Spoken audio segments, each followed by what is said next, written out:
Vipi she? Samani, hivi kuna mshikaji fulani umemwona tolutolu hivi white kavaa nani koti jeusi, umemwona kapita kweli hapo? Nimemwona kapita kaenda hivi. God have mercy upon us.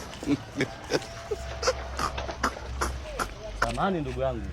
Hivi jana kuna jamaa fulani hivi mrefu kavaa suruali la jeans nini na koti fulani jeusi kapita kwenda hivi. Unasema? Jamaa fulani hivi kavaa suruali ya jeans na koti jeusi kapita kwenda hivi.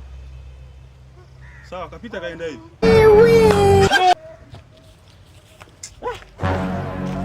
Samani ndugu yangu. Kuna mshikaji fulani hivi tolutolu kama twiga hivi white hivi, hujamwona kapita kwenda hivi kweli? Ndugu yangu, wewe ni mzima kweli wewe? Mimi mzima. Una akili zimetimia kweli wewe? Na ndio maana nakuuliza jamaa, hujamwona kapita kwenda hivi? Wewe na hisi bangi zimekushinda za bongo. Shezi mkubwa wewe. Unatazama she, unajua mimi she. Aina hii ya vijana wana mchango mdogo sana katika taifa.